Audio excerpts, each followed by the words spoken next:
Okay, welcome everyone. Welcome to this third conversation in this series of teach-ins entitled More Beautiful and More Terrible, Prison Organizing and Abolition in Unsettled Times. I'm Alice Kim, Director of Human Rights Practice at the Posen Family Center for Human Rights, and I'm glad to see so many familiar faces and names in this Zoom. It's been quite a week, and I'm grateful for the community we have here as we continue to do the work to confront state violence in all of its forms. The idea for this series arose out of organizing meetings of folks working with people incarcerated in Illinois prisons.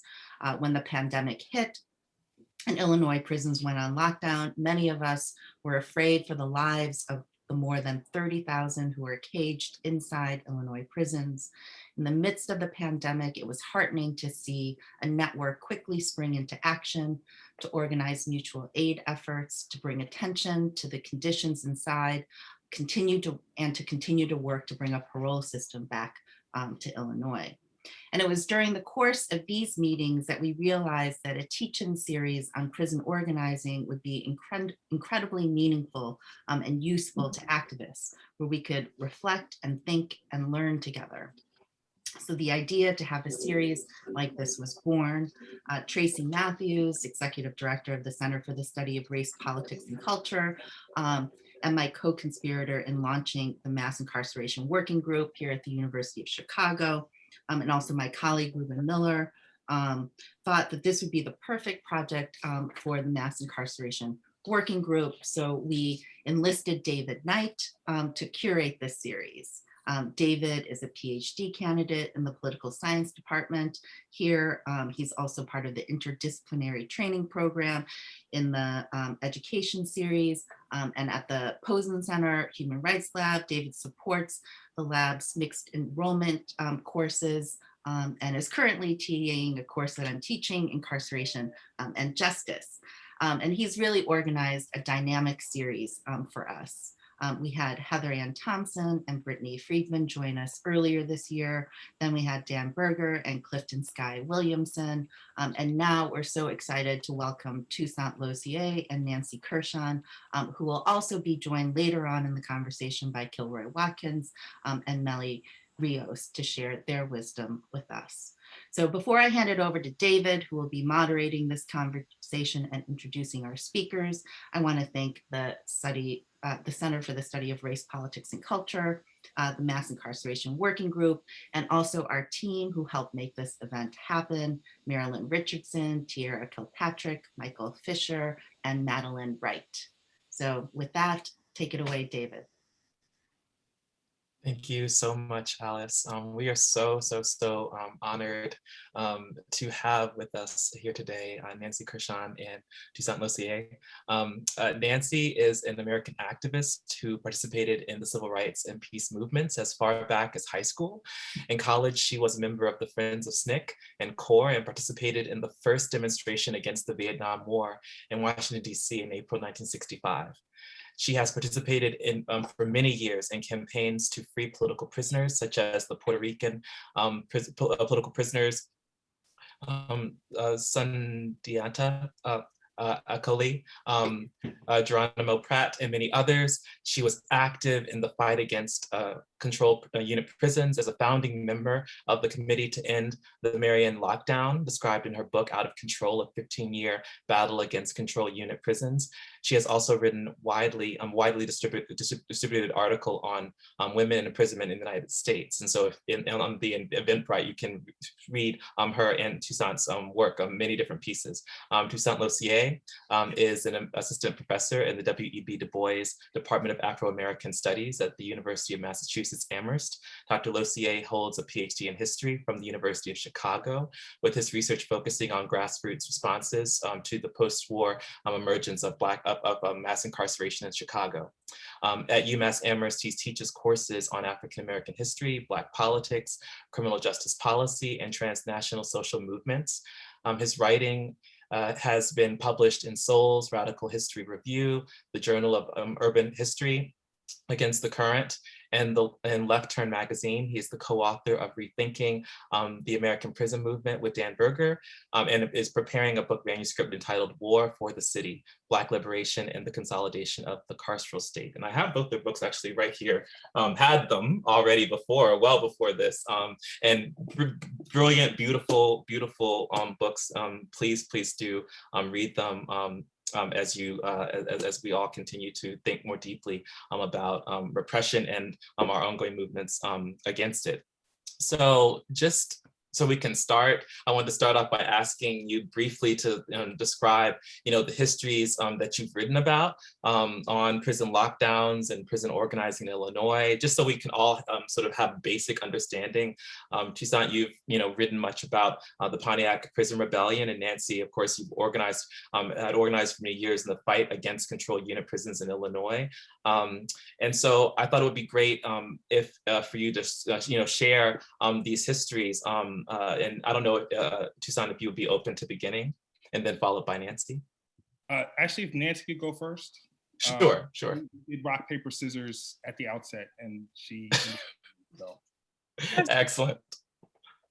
First of all, I'd just like to thank all the people who made this possible, particularly David Knight, who's been the main person I've been in correspondence with, and the Mass Incarceration Working Group. I like just saying those words because when I was organizing around Marion, there was no such thing as a Mass Incarceration Working Group at UFC or anywhere else for that matter. So it's really exciting to see that it exists.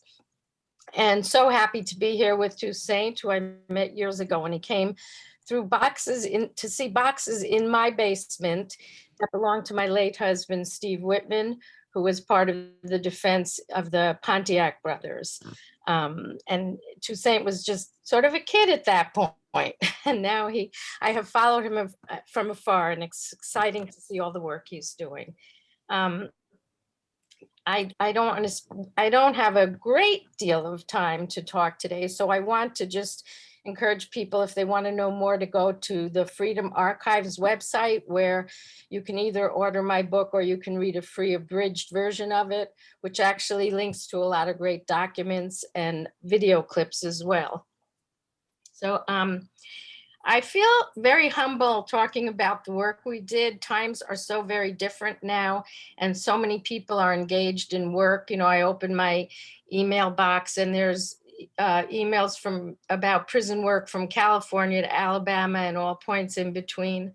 And that's so exciting. But I will offer a few observations, because I believe that the past is not a destination, but it is a resource, a quote I recently learned. A word just about Marion in case, oh, my daughter is even here, in case there are some people here who do not know about Marion. In the early 1960s, the notorious Alcatraz prison in California was closed. And at the same time, approximately, the Marion Federal Penitentiary was opened in downstate Illinois. It was the only level 6 prison in the federal prison system. It was considered the end of the line, and where the feds sent all the, quote, bad apples. By the time we started our work, all 350 men were held in solitary confinement for 23 hours a day, 7 days a week for years, sometimes months, but sometimes years and years on end.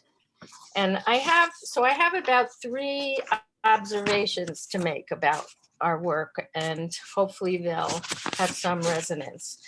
The first is that prison work is best when it's driven by the energy, the guidance, and the lived experience of incarcerated people. As a mostly white committee, we thought it was critical not to compete with the self-organization of people of color. And everything we did was in close consultation with Black and Puerto Rican organizations, many of whose members were either had been incarcerated or were incarcerated at the time that we began our work. So the voice of prisoners was embedded in our work from the jump, and in that we were very lucky. The few of us who began the work were mostly anti-racist activists from the 60s, And as such, my friends and I were first drawn to Marion because of the disproportionate number of political prisoners that were there. Leonard Peltier was there at the time, Sundiata Acoli and Sekou Odinga, Bill Dunn. And a few months after we began our work, Oscar Lopez Rivera was transferred in. And over the years, other political prisoners were also transferred in. And I wish I had time to tell you about each and every one of them. We produced, the Committee on the Marion Lockdown folks produced about 6 editions of Can't Jail the Spirit over the years, which were collections of biographies, photos, and contacts for political prisoners across the country. But our connection went way beyond the explicitly political prisoners. We corresponded with thousands of other folks throughout the prison system in the United States, and most of us regularly visited prisoners, although not at Marion. We produced a pamphlet each year called Reflections on the Lockdown, a collection of pieces from any Marion prisoner who cared to contribute. And we always uplifted the voices of incarcerated people in our publications, our educational events, and rallies. The prison bureaucrats will tell you not to trust what prisoners say, but do trust what incarcerated folks tell you about prison conditions, support their efforts to change their situations, and help their voices reach the outside world. The second point I'd like to make is that it's important to challenge the underlying ideology that leads to mass incarceration in order for us to make real change. We were constantly linking individual stories with larger systemic structural concerns. We insisted that racism was central to an understanding of imprisonment, of course. But even that assertion, which seems so obvious now, was very controversial then. And we went beyond that. We also challenged the link between crime and incarceration. Again, my husband, Steve, was a statistician, actually an epidemiologist at his day job, and I guess we all know what that is now. He provided data that showed that crime rates and incarceration rates were unrelated. And we all believe that the explosion of incarceration in the 80s and 90s was a response by the government to the insurgency of the 60s and early 70s, both outside and within the prisons, including the California prison movement, the rebellion at Attica, and the resistance at Marion. So mass incarceration can be viewed, if you will, as counterinsurgency. American prisons are intended to be a key weapon in ensuring that people of color stay in their place. At one point, we produced a newsletter called Abolish, but it was referring to the abolition of control units. Some of us were prison abolitionists, and many of us were in favor of abolishing capitalism altogether, but we never imagined being effective in raising that as a central tenet of our work. It's exciting to see today's abolitionists who are going so much further in challenging the prevailing ideology. I like to think that we planted some of the seeds. The third thing I wanted to talk about, and the last thing, is just it's important to stay mobilized at the grassroots and in the streets. We took hundreds of people in bus and car caravans, sometimes to 3 prisons in a day. We might go to Dwight Women's Prison, Menard, where death sentences were carried out, and Marion. Along with many others, we successfully shut down the Lexington Control Unit for Women, and we were at prisons in Indiana. We marched for many years up and down Michigan Avenue during the height of Christmas shopping, and we rallied at the MCC. We were in the streets of many other towns near the prisons and as close as they would let us get to the gates of those prisons. We confronted the head of the BOP, when he spoke at the American Correctional Association conference in Chicago. With my heart pounding, I insisted that he answer our questions about Marion. I thought I was being quite polite, yet he refused and fled the room and the conference along with his bodyguards. I talked with 2 Congress people back when we were doing the work, Representative Kastenmeier of Wisconsin and Pat Schroeder of Colorado.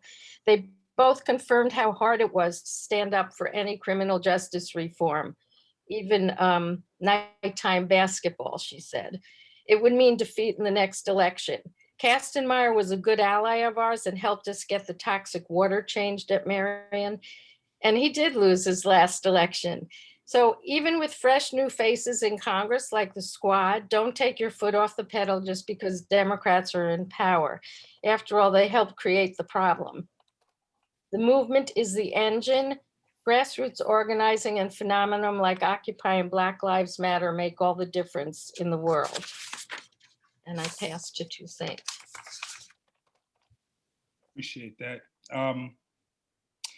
Yeah, just a couple points that Nancy highlighted that I think it's worth picking up on, particularly this idea of the how much the buildup of mass incarceration came in response to the insurgency of the 60s and 70s, and really the importance of understanding the changing landscape of the criminal justice system, that really the changes that have taken place over the past 50 years, really being a reflection of, in particular, that dynamic of counterinsurgency.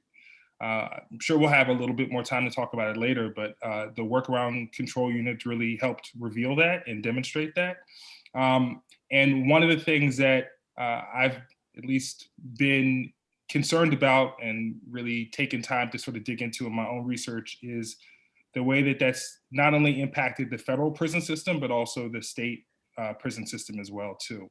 And just as Nancy was saying, what's really been fundamental for me to being able to do that was following the insights and experiences of folks behind bars and also people who have been active on the streets. So one of those folks who wasn't able to join us today, but hopefully you all get a chance to hear from later, is Bradley Green, who was a member of the Black Panther Party chapter in Chicago. And he was born and raised in Chicago, and out of his work in the party ended up being incarcerated in part out of the shooting of a police officer in retaliation for the assassination of Fred Hampton, and spent a good part of the early 70s in Stateville Penitentiary. And, Stateville is, along with Pontiac, Joliet, and Menard, was one of the maximum security facilities in Illinois. And I think one of the things that people today don't appreciate is how much those prisons in particular were just hotbeds of political activity during the course of the 1970s, really through the course of the decade.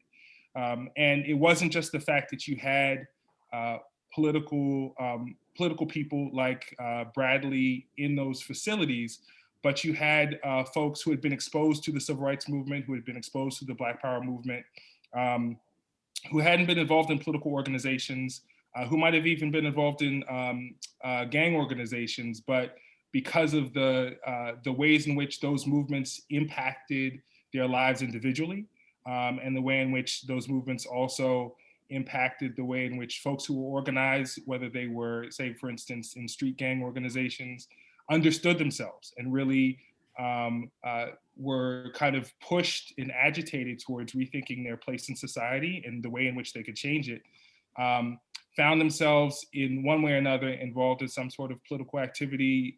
In many ways, if you look at the history of Chicago, so many of the street organizations changed the way in which they moved on the street, changed the way in which they even understood themselves and called themselves, the names that they used, kind of out of a reflection of the impact of the movements of the day on their own kind of self-identity. That continued behind bars, and Bradley's own experience speaks to the way in which those efforts to kind of further politicize and engage folks in political activity continued. It didn't stop, such that we today might know of the Attica Prison Rebellion, but we probably don't know of the various different, as Nancy was saying, kind of forms of protest, work stoppages, hunger strikes, protests that took place in the Illinois prison system during the course of the 70s. And in many ways, that was kind of exemplified by two different rebellions that happened in the summer of 1978 in both Pontiac and Stateville prison. And we'll probably get a little bit more time to talk about some of the details, but when I've been privileged enough to talk to not just Bradley, but other guys who were in the Black Panther Party or who were politically active at that period of time, well, no, one of the basic things that they were doing was trying to get guys who weren't political to understand this, not only the severity of the situation that they were in, but just to think about the ways in which, rather than venting their frustrations on each other, right? And rather than continuing some of the rivalries and conflicts that had marked their experience on the street, to kind of shift their perspective and challenge the administration and challenge the folks who were directly responsible for the conditions that they were in. And so much of the political agitation was about saying, let's come together and let's, instead of fighting each other, let's fight the administration. And that result, the outcome of that was a rebellion that took place in Stateville Penitentiary in 1978 that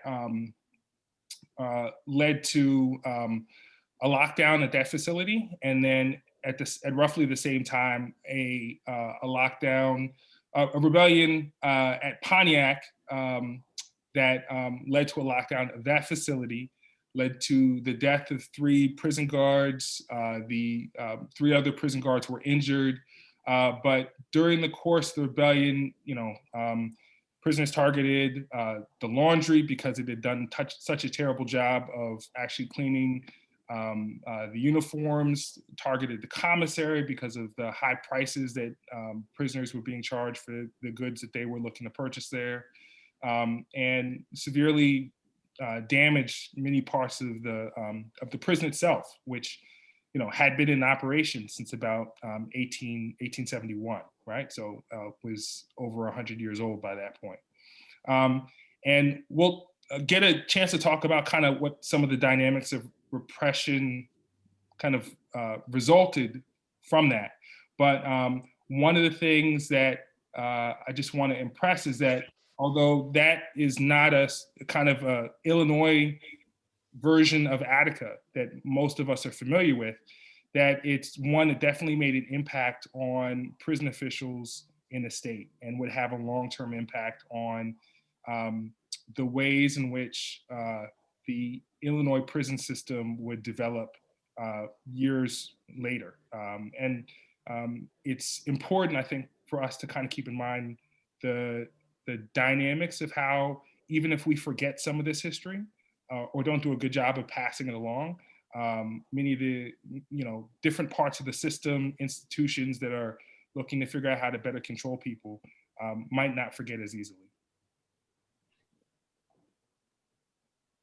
Thank you so much. No, that's just brilliant, and I'm just really staying on that point exactly as you said, Toussaint, and then also Nancy. I mean, I love how you framed it as mass incarceration could be seen is a form of counterinsurgency, and so just on that, and one of the takeaways that's just so loud and clear from Pontiac Marion prisons is how prisons do serve as tools of repression, political repression, and that it seems like it's something that we don't talk as much about today, or at least we don't draw those clear connections that you're pushing us to draw between, we use the term prison boom, prison industrial complex, but the connection between what these formations and, so the government's sort of longstanding use of incarceration in response to political resistance and organizing, particularly sort of Black-led movement work. So I wanted just to open up the floor for you to say more about that. And really sort of help us to draw those connections and about how repression has worked and has sort of transmuted over time, and also how those sort of past actions have been led to against that. That can really inform sort of our work today, because currently, it's a whole other dimension, level of a lockdown that we're under. And so even though we were thinking about, people are thinking about the way that society may quote unquote open up post-COVID, what does this mean then, when we think about the prison industrial complex and the ways that they've been allowed to operate for the past year?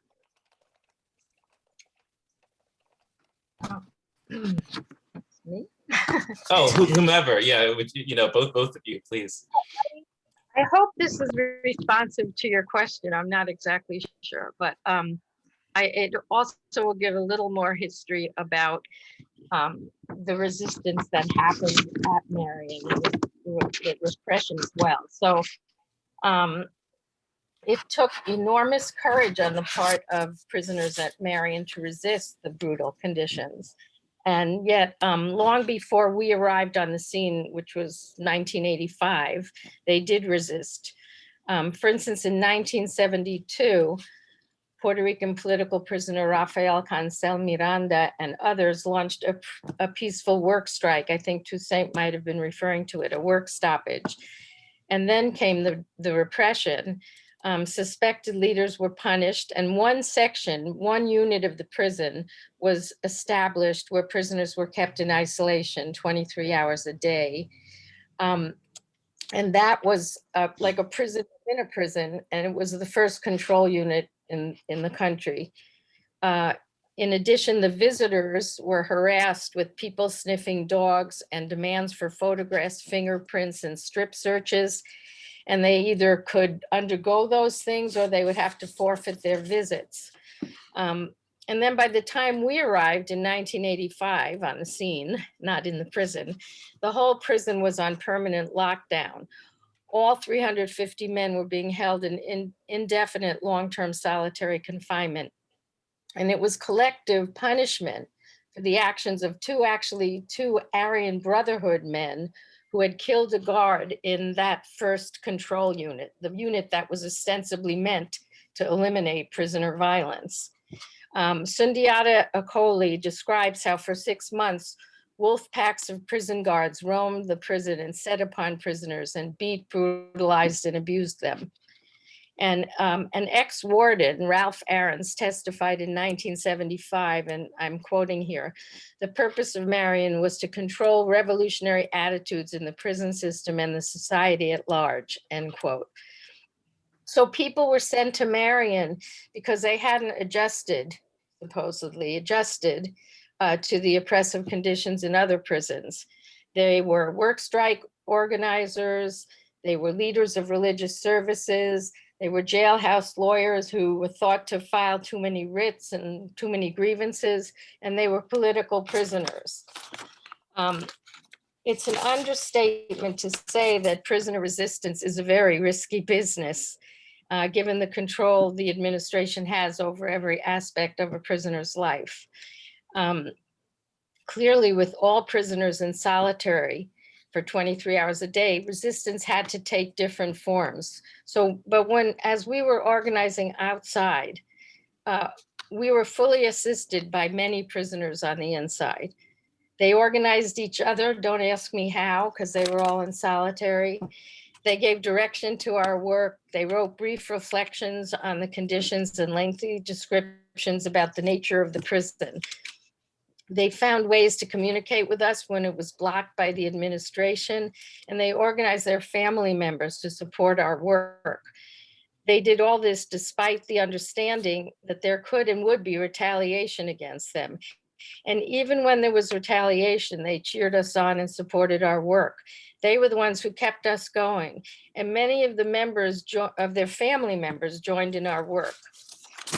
Torn by the desire to protect their sons or their brothers or their husbands or their nephews or their uncles, many of them chose to speak out, to march, to confront the prison and the prison bureaucrats. So resistance happens in so many different ways, sometimes dramatic. 1995 rebellion and resistance racked the federal prison system.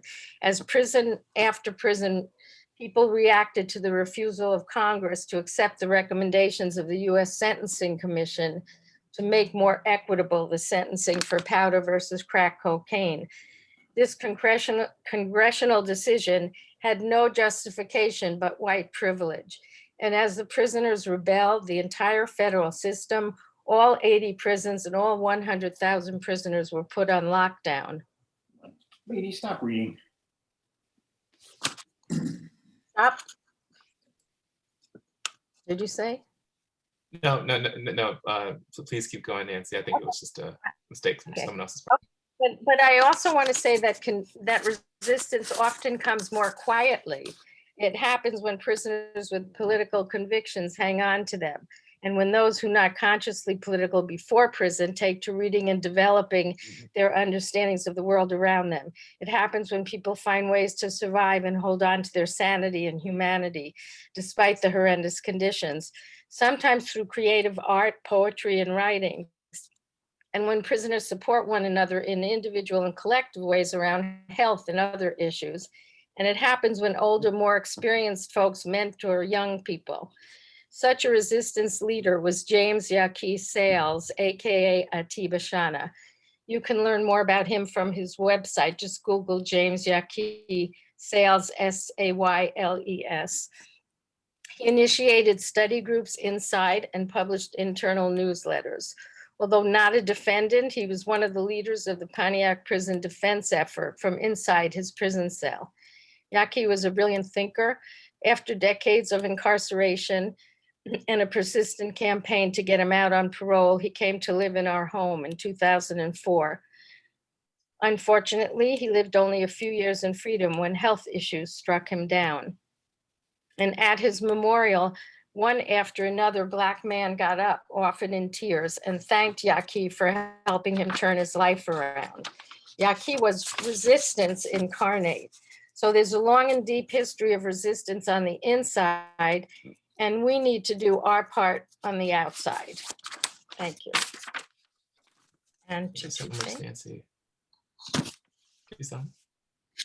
Sure. And I'm just sharing another link in the chat, but wanted to share information about James Yackey Sales, who Nancy just mentioned, who was another originally from Chicago, who was incredibly important prison organizer, prison intellectual, was a comrade of Bradley Green's, who I mentioned earlier, and was involved in a lot of the organizing that led up to the Pontiac and Stateville rebellions that took place in 1978, and was also played a lead role as a strategist and as a jailhouse lawyer, prison lawyer, in support of the campaign of the Pontiac brothers. And kind of just on this question of repression, Nancy mentioned it a little bit, but it's just worth noting that in retaliation for the rebellion that took place in Pontiac, what state authorities did was allege that was the result of a gang conspiracy, and ultimately indicted 17 prisoners, many of them high-ranking members of different Chicago street gangs, and say that they were responsible for really the what prison officials had already acknowledged was this kind of explosion of pent-up frustration about the conditions in the facility. And this wasn't just an indictment that was like an attempt to severely punish those who were believed to be involved, but each of those 17 defendants was charged with capital murder for the death of the deaths of the 3 prison guards that took place during the rebellion, and it was essentially a mass capital punishment case. And for those who would later be involved in efforts to kind of end capital punishment, the death penalty in Illinois, it's sort of one of the first efforts to really kind of fight back against what had been a newly reinstated effort at executing folks for those found guilty. And one of the things that I just wanted to highlight was on this question of repression. We'll have a little bit of time later on to talk about organizing that's happening today, right? Against, in an effort to bring back parole in Illinois. And so one of the things that I learned about when I was searching through those boxes that Nancy mentioned being in her basement was really the not only innovative organizing that folks were doing in the defense campaign to save the Pontiac brothers from the electric chair, but the way that they were making really important connections about the dynamics of this repression, right? So one of the things that they noted was not only was the Pontiac Rebellion, acknowledged by state officials themselves, this response to the terrible conditions in Pontiac and in Stateville, but that it was also a response to a newly passed sentencing bill in Illinois. And that sentencing bill was kind of the shorthand for it was the Class X sentencing bill. And what that bill essentially did was eliminate parole as an option for many serious felony crimes. And what I learned from further digging was that although that bill had been signed into law by Governor Thompson, Big Jim Thompson, when he came into office, the initial framework for it had been developed during the previous administration, and it had specifically been crafted really out of the expressed intention of passing a criminal sentencing law that might help to tamp down some of the organizing and the activism happening behind bars, with the understanding that part of the motivation for this organizing was not the terrible conditions or just the broader forms of racial oppression that prisons help to typify, or the particularly brutal forms of our class society that had occasioned folks to end up in prison in the first place. But the fact that prisoners were just frustrated because they felt like the parole system wasn't fair, and that they had indeterminate sentences that might have them in prison from 2 to 10 years. They would go up before the parole board, and the parole board would deny them. And so the presumption was, if you eliminated parole, if you effectively abolished parole, that might help to tamp down on some of this activism. And what that, not only was that a weird sort of logic train to follow in the first place, but it ultimately ended up, one of the things that it ultimately ended up doing was empowering guards in really decrepit facilities like Stateville and Pontiac with another tool of control, which was basically to deny prisoners good time for any infraction of prison rules. And it was in part in digging through these boxes that Nancy and Steve had in their basement that I learned that one of the central complaints that prisoners had was that that guards were increasingly passing out these disciplinary tickets during the summer of 1978. And that's one of the things that helped spur the mounting frustrations that led to the rebellions. And that law the Class X law is also important because it's one of a number of other sort of highly punitive laws that have been passed in Illinois from the late 70s through the early 90s, which effectively helped to build up the Illinois prison system. In fact, and we don't talk about this that much these days, and it's striking, especially in this moment, that we don't talk about it, but the conditions, not only were the conditions so bad in these facilities, but these laws, like Class X, were actually sending more people to prison for longer periods of time, such that the system was severely overcrowded by the time that we get to the early 1980s.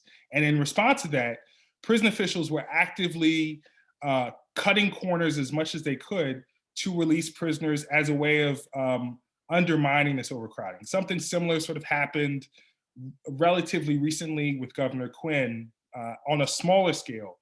But in 1981, 1982, prison officials were making every effort to prevent their facilities from becoming overcrowded, out of a concern that if they allowed if they allowed this overcrowding to persist, they would see another Pontiac Rebellion.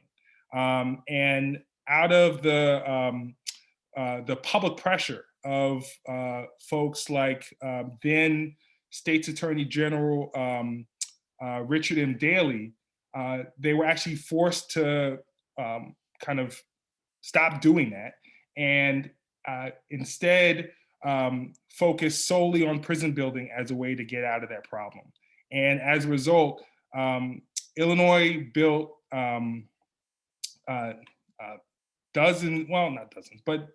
Illinois built a number of prisons between 1981 and 1991, such that by the time we get to 1991, Illinois has the fastest growing prison system in the country.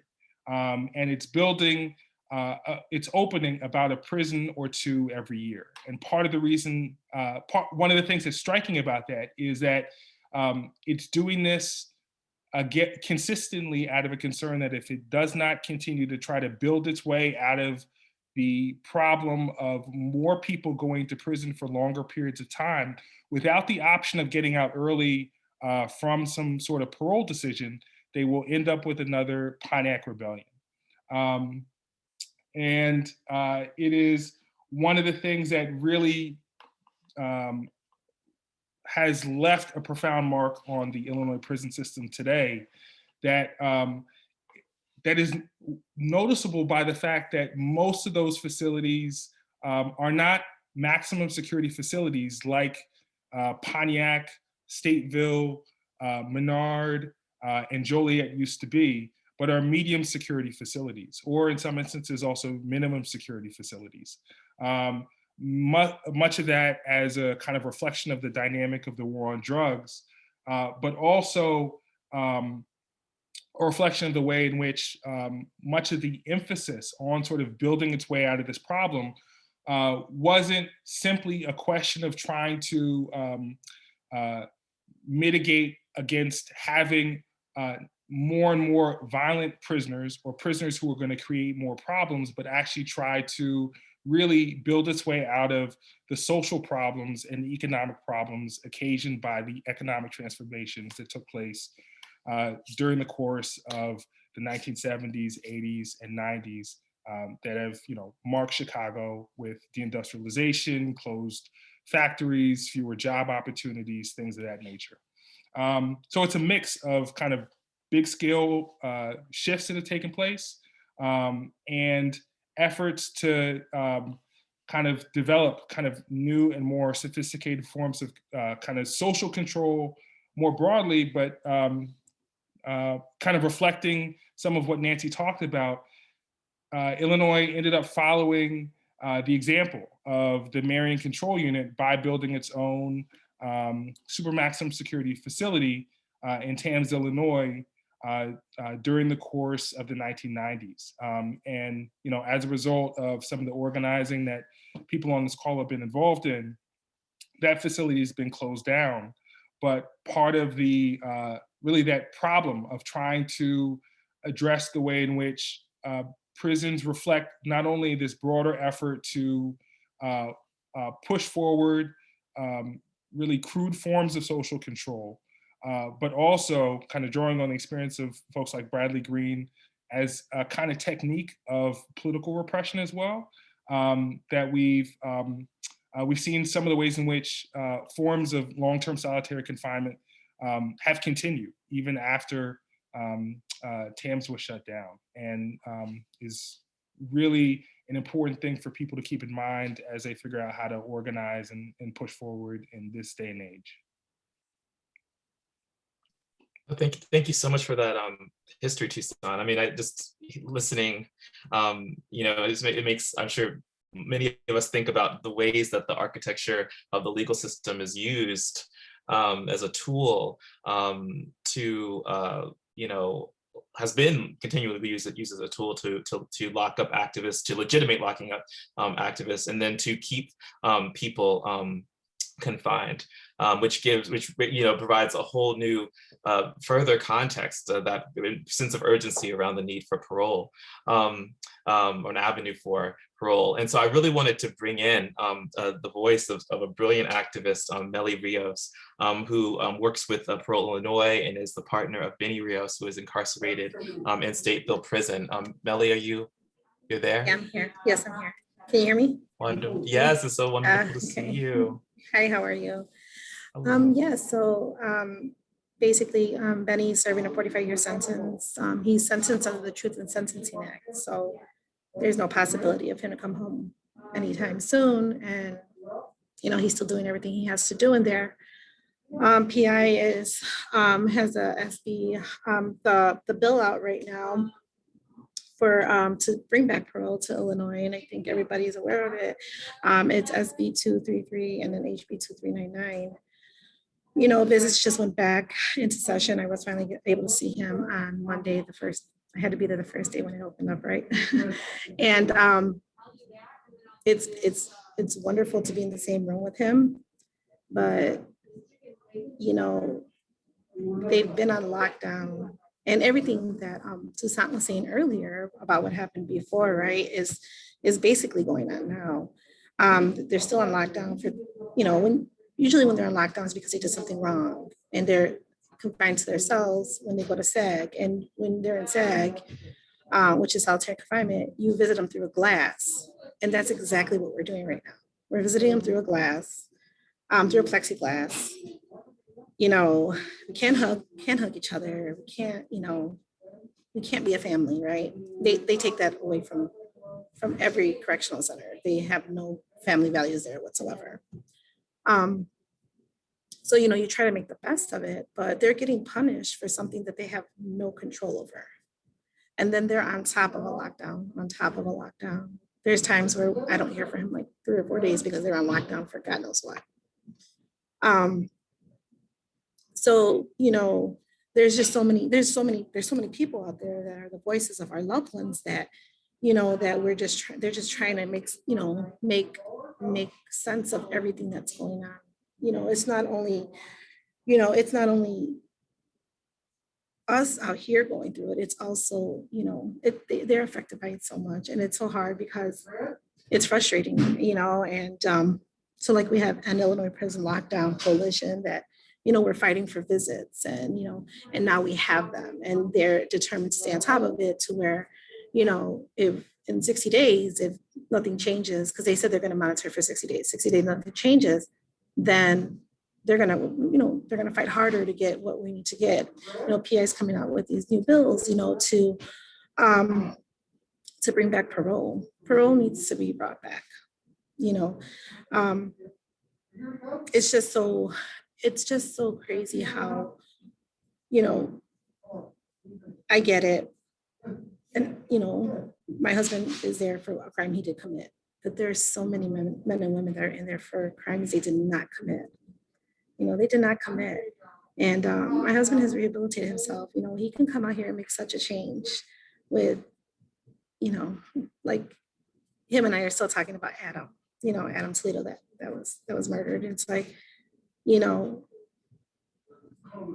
you have Pablo that's out there, you know, Oscar and people that were just released after serving 20 years and they're making a difference in their neighborhoods and other neighborhoods. And, you know, we need to bring these men and women home. We need to bring these men and women home. And, you know, we have all these wonderful groups that are our loved ones' voices. And, you know, we're, you know, with PI, we're meeting with senators, you know, House reps.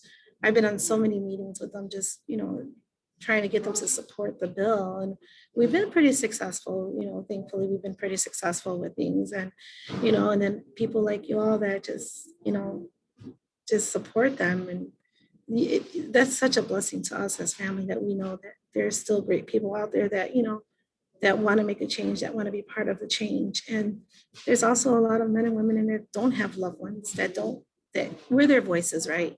We are their voices. We are the ones who can speak on their behalf. And I can sit here all day and tell you what a great man my husband is because I'm in love with him, right? But there's plenty of you on here that know him personally, that know who he is. And then there's so many others like him, you know, behind those walls. And with y'all doing this and, you know, out there, you know, just voicing your, you know, just being their voices, you know, just with the visiting starting, I actually made directions on how to do it online because we have a lot of people, their parents are older and they don't know, they're not computer savvy. So I made directions and I've been sending it to them. And if they can't do it, then, you know, I help them walk it through it. But we have to stick together. We're a family. We're a family, not by blood, but by what we're fighting for. And I appreciate you all for doing this. And I thank you all for letting me be here today and just hearing, you know, a bit of our story. I mean, I sat in Professor Kim's class about 2 weeks ago, and I was given 45 minutes, and I talked for more time than I was supposed to. And I told Pablo, see, this is why they give me a time limit when I'm on with the senators and that, because, you know, I could go on just because it means so much. It means so much to our family, to, you know, to my daughters. They're older already. We have grandchildren. And if nothing happens, he won't be home until he's 70 years old, if he's still alive by then. So continue in the fight to bring them home. I appreciate you all. And my husband appreciates you all. I told him I was speaking today and he just thanks you. And I'm sure many other men and women, they all thank you. And, you know, let's just keep fighting until we get what we need and they get what they do, you know, what they need as well. Thank you. Thank you so much, Melanie. Toussaint, Nancy, I really would love to, you know, open the floor for you to respond and offer comments.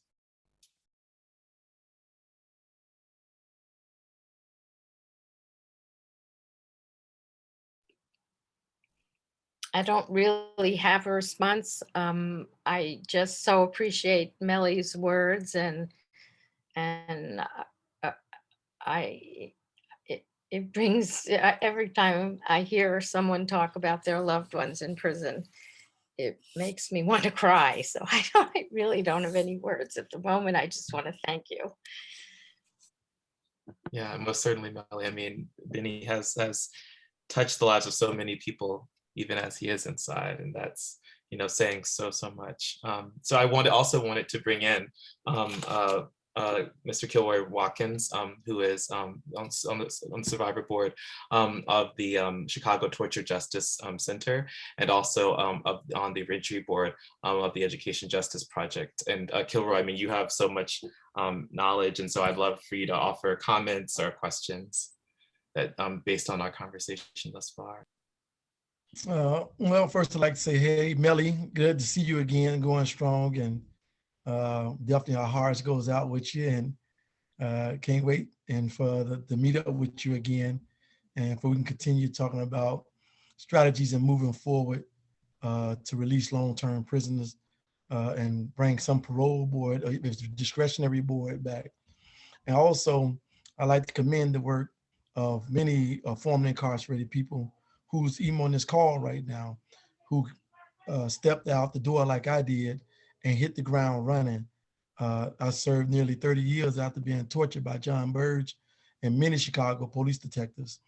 But during that 30-year experience, I utilized my time by either going back to school, in particular, obtaining my paralegal certificate and working in a law library. And anyone know that anyone who didn't work in a law library, you become a frontline advocate for all prisoners. against all of the injustice that they endure and suffer, not just in court, but also against racist and brutal attacks by prison guards. And I was just having a flashback a minute ago when Toussaint, the brother, was speaking about these false narratives they use to build prisons. And he was speaking about Pontiac. And I served my first 10-year sentence in Pontiac in the 90s, in which he was speaking about the open TAMs. I recall all of those things. But what was interesting, what happened to Pontiac today, even though it's cemented in everyone's history about Pontiac 1978, and the narrative of the danger of prison rebellion and the need for more guards and the need for more money, this illusion continued to exist to the point where it's that even while I was there in, I was housed in Pontiac Correction Center in 1995, I believe, one of the racist guards assassinated from the gun tower. Something that they regularly did, took shots at prisoners on the yard or in the cell house under the false illusion of he thought he seen a weapon. Much of what we hear echoed with a lot of the cops in America today about the shooting of unarmed civilians. I thought the cell phone or the submarine or the Gatorade was a weapon. But prison guards usually often don't use items. They just said that, well, he may have made a gesture and movement, but in 95, they killed one of the prisoners. And we went on one of the lockdowns that Nancy spoke about and Toussaint talked about, this 23-1.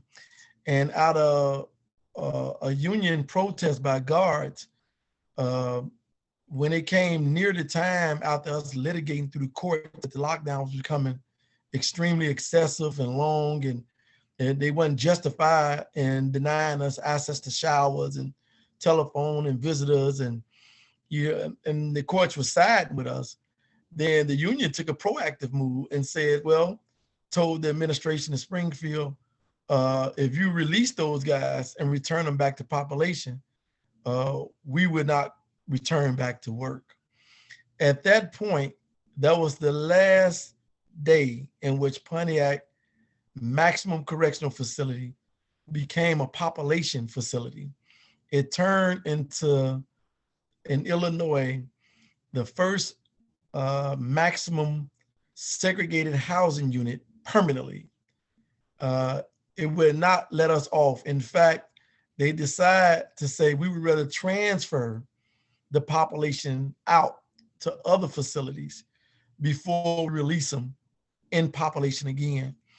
And we only doing this for the safety of the guards who fear for their life if you release these dangerous prisoners back out into population. And what they failed to share in their narrative was the fact that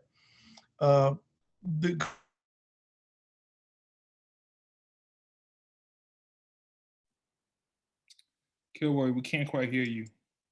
Kilroy, I think that you went out for just a moment there.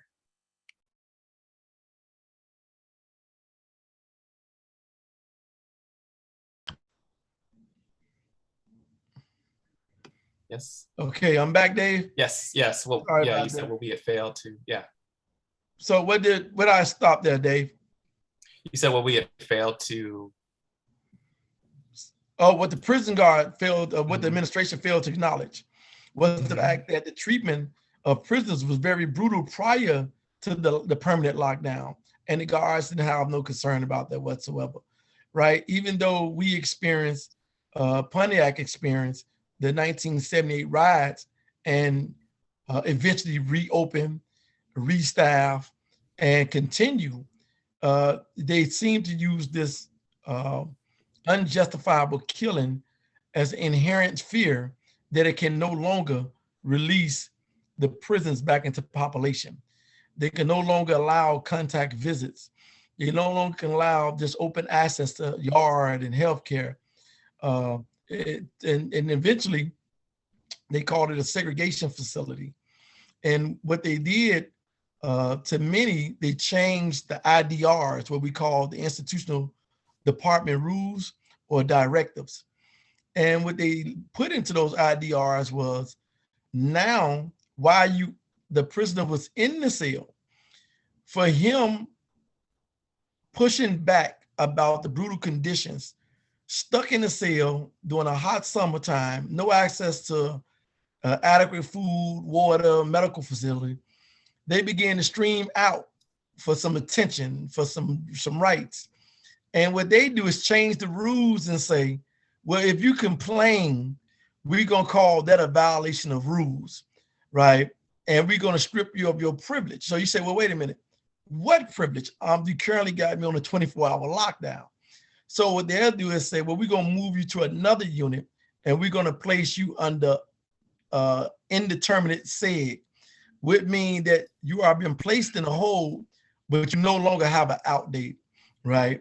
And we also now can restrict your access to how much mail you can get, how much contact you come into with other people. We're gonna just tighten up on all what we call the sensory, human senses, to deprive you. Now, keep in mind what made Pontiac so unique in its ability to punish individuals was the fact that it took numerous federal lawsuits from the Seventh Circuit to force Pontiac to stop placing prisoners behind what we call the door. The door was located on the first floor in the North House, which was the extension of death row that sat on the back end of the North House. The door was the ultimate punishment because behind the door was absolutely nothing. Not a window, no sunlight, no toilet. It was just a hole in the wall and in the floor, right? And they will shove the food in there. If you got the privilege to get a tray, if the guards chose to feed you, they'll just shove it through the bottom of the chuck hole and slam it back. And originally they said they supposed to keep a person there for a week to break them, but they got so punitive at times that they kept them there indefinitely, months. And you begin to hear these guys stream out under the door in agony and pain as their mind was breaking. And many of the litigators and law clerks and those who's aware of it, we started litigating about it and bringing it to the court's attention and bringing it to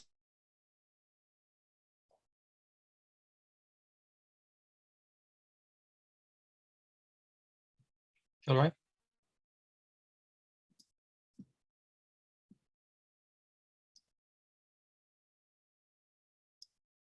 take pictures Hello? of this.